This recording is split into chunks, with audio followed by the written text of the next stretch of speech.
It is so great to be back here with so many friends and to see so many young people here, because that fits the theme this year: educate, engage, vote. And I can't think of better marching orders for the next 54 days. And anyone who just heard the Congresswoman knows we cannot be on the sidelines. This is the most consequential election in our lifetimes. I want to recognize the Institute for all you do to inspire the next generation of Latino leaders. Last year, I had the chance to spend time with some of the CHCI interns and fellows. It really was like seeing the future of America in one room. I can't wait to see everything that they achieve, and I can't wait, if I'm fortunate enough to be president, to put some of them to work. And I want to thank all my friends in the Congressional Hispanic Caucus. You fight every single day to lift up the Latino community, when the cameras are rolling and when the cameras are off, at home in your districts and here in Washington. And no one understands better than you the pivotal moment we're at right now, not just for Latinos, but for our country. My friends in the caucus have traveled to every battleground state, registered voters. You've stayed focused no matter what kind of outlandish and offensive comments we have heard from my opponent and his supporters. By the way, I personally think a taco truck on every corner sounds absolutely delicious.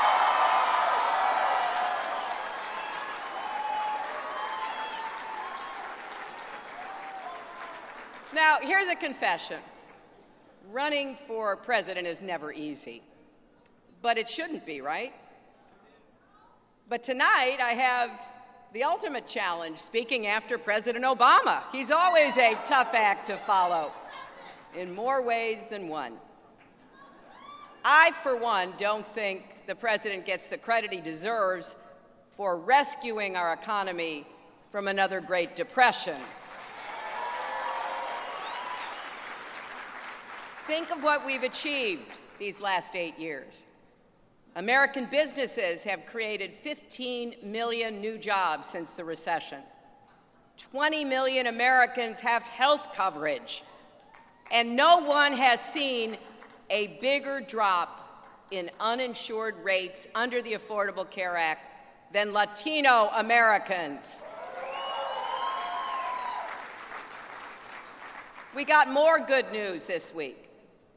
A report came out showing that poverty is going down and incomes for American families are going up, and Latino families have seen the biggest increase of all.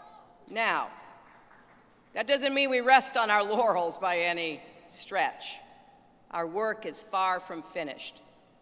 But I am more confident than ever that our best days are still ahead of us. I believe with all my heart that the American dream is alive and it's big enough for everyone to share its promise.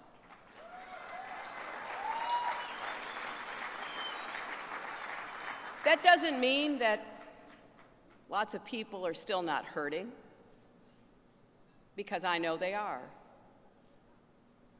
And when you hear a presidential candidate spewing bigotry and hate, it's easy to get discouraged.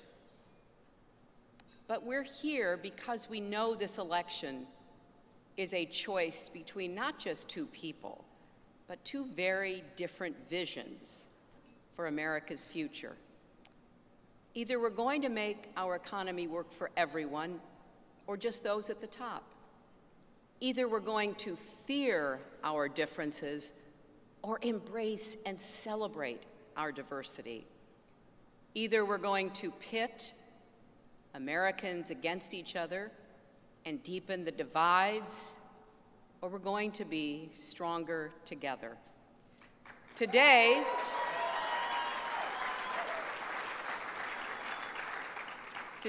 as you know, we're in the midst of Hispanic Heritage Month.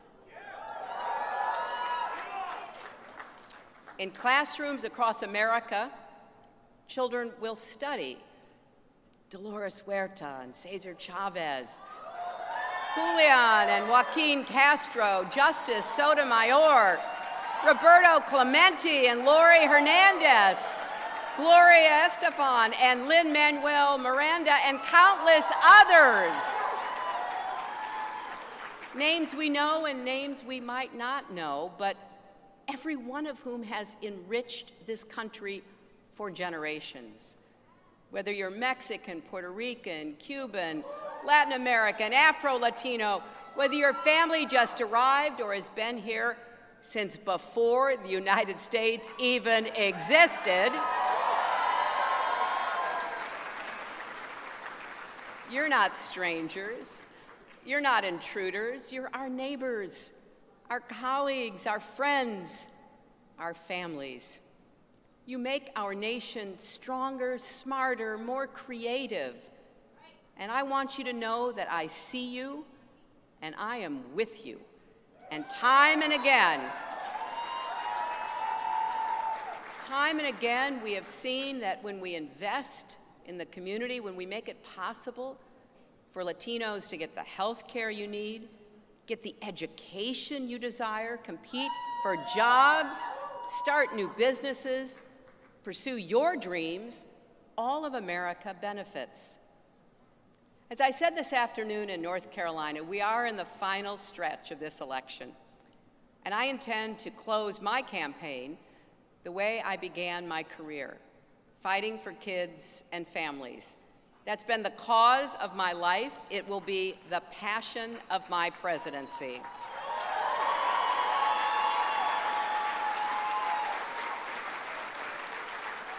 So tonight, I want to mention two things I'll do in the first 100 days of my administration to help families in every corner of America.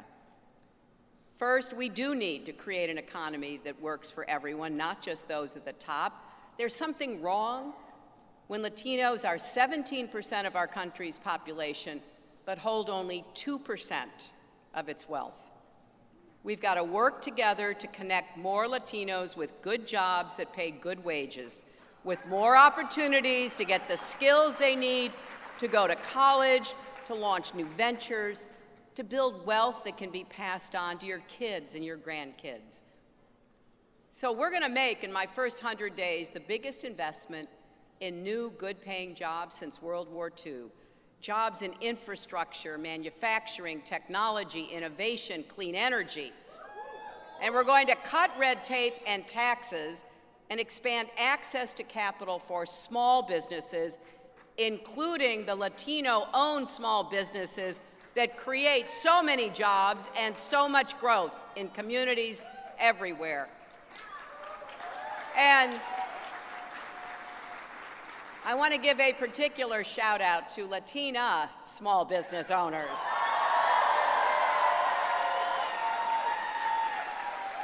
Not everyone knows this, but you are among the fastest growing group of entrepreneurs in America.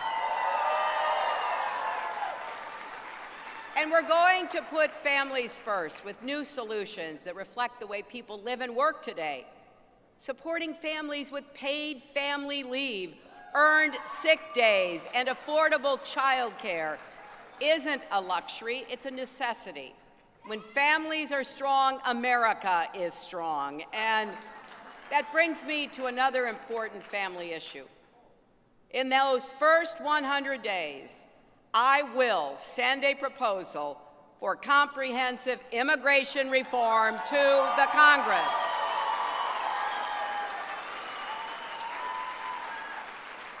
My proposal will keep families together, and it will include a path to citizenship. Now, I know this isn't the first time you've heard it. In fact, people have been making the same promise for more than a decade. But I believe with all my heart that some things are too important to give up on. I've been called a lot of things. I've never been called a quitter. And in this election, we have a chance to show that comprehensive immigration reform isn't just the smart thing to do, it's what the American people demand. And you know how we'll show that? Well, I hope to have a Democratic Congress next January.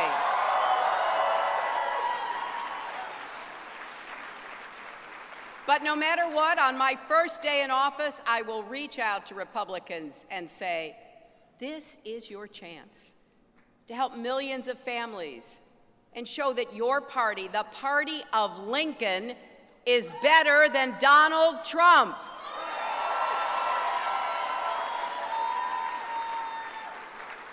And while we're fighting for comprehensive immigration reform, we're going to keep families together. When the deadlocked Supreme Court put DAPA and expanded DACA on hold for 5 million immigrants, it was devastating to millions of families. But the court didn't actually rule on the substance of the case. And as I've said repeatedly, I believe DAPA and expanded DACA are squarely within the president's authority, and I will protect them and keep fighting for them. But in addition to defending DAPA and DACA, there's more we can do.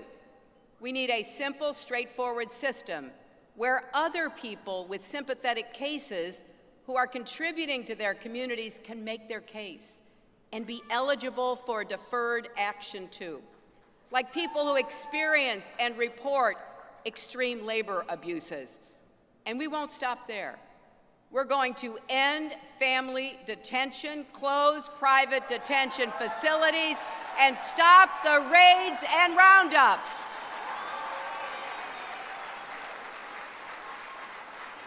No child should have to say goodbye to their parents every morning, not knowing if their mom or dad will be there when they get home. So here's the bottom line. Comprehensive immigration reform will not only be the right thing to do, but it will add $700 billion to our economy and enable America to be what it's always been, a place where people from around the world can come to reunite with family, start new businesses, pursue their dreams, apply their talents to American growth and innovation.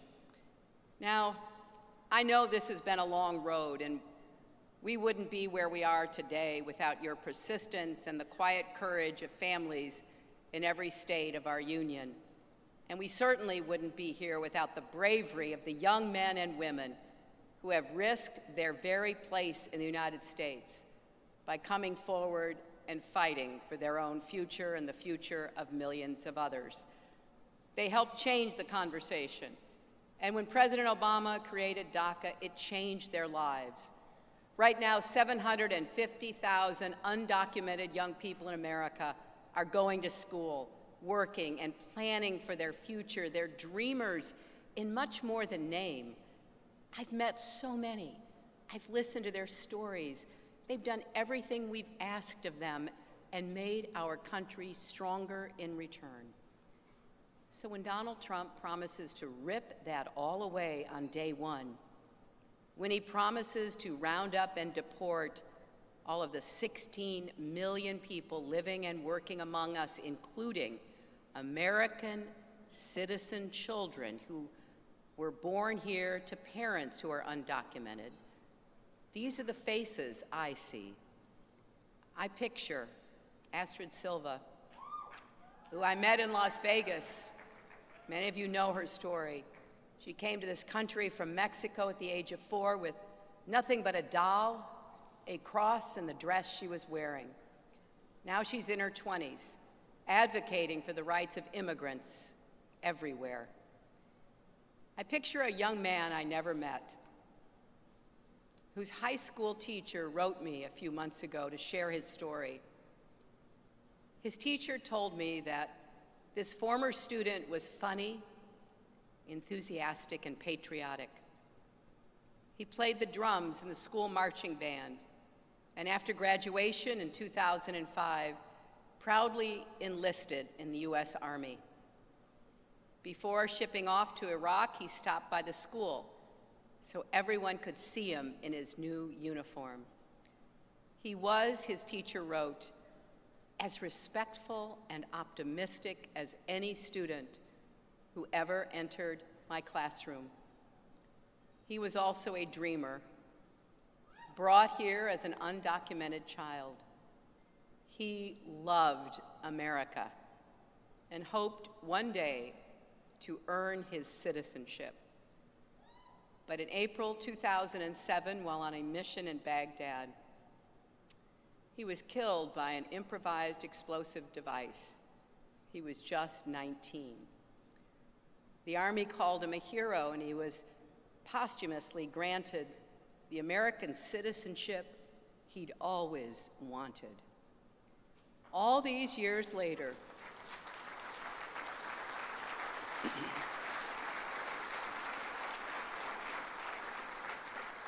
his teacher still treasures his memory.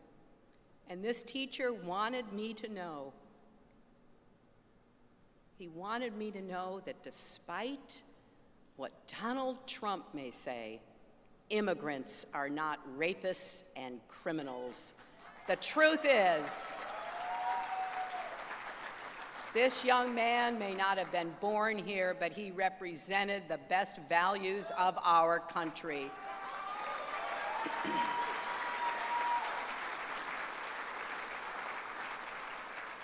We teach our children that America is one nation, under God, indivisible, with liberty and justice for all. Not just for people who look a certain way or worship a certain way, but for all.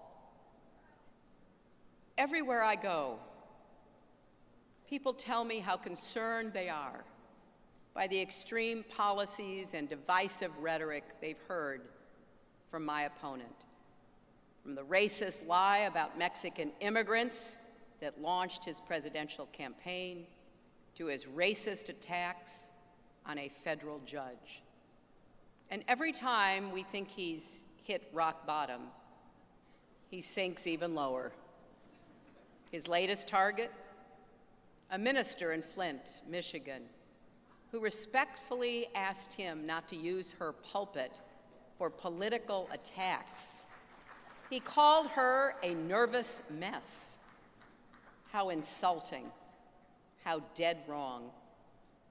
Reverend Faith Green Timmons is not a nervous mess. She's a rock for her community in trying times, and she deserves better, and so does America.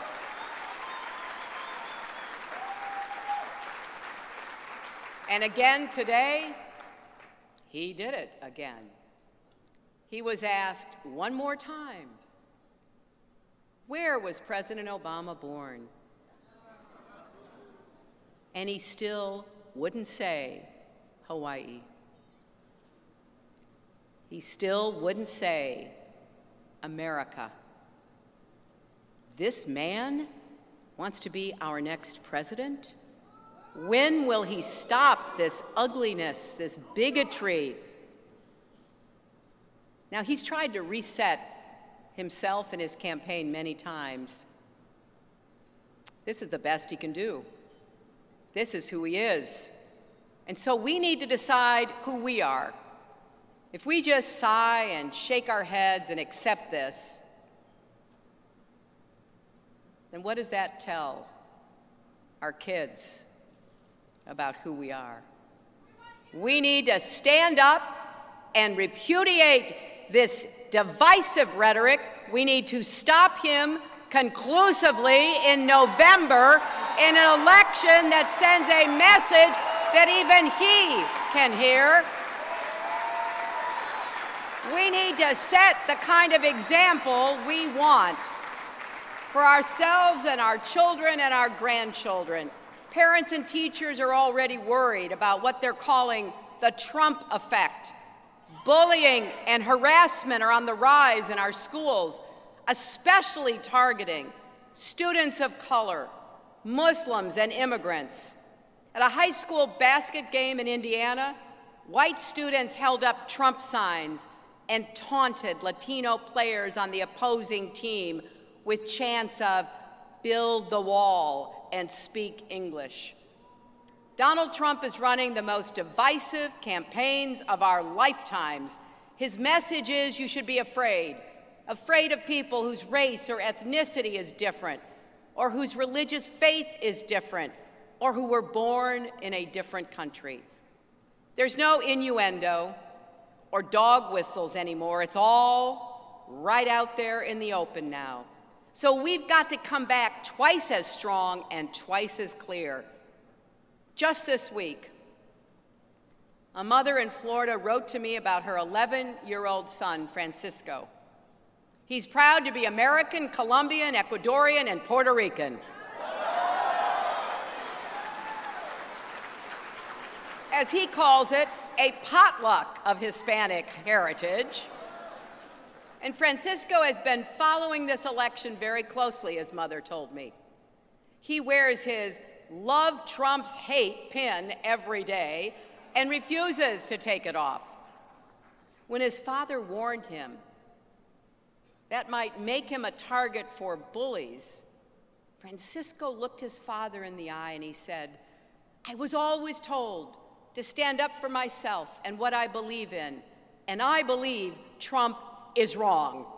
And good for you, Francisco. That's what we have to do in this election. And that's what so many of you are doing already, standing up to the bullying and bigotry, wherever it comes from. Together, we must send this resounding message, and we need to inspire a level of turnout that will help us win up and down the ticket. We've set an ambitious goal of registering and committing 3 million people to vote in this election that would not have otherwise voted, and we can't do it without you.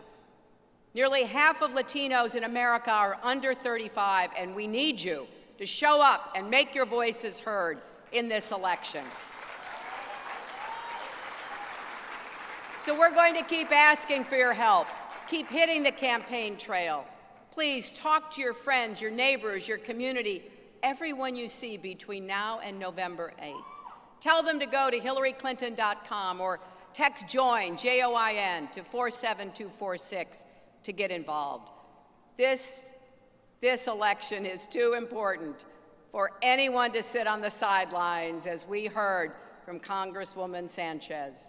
So let's stand up for a future where we put families first, where we build bridges, not walls, and yes, together we can prove love trumps hate. Thank you all very much.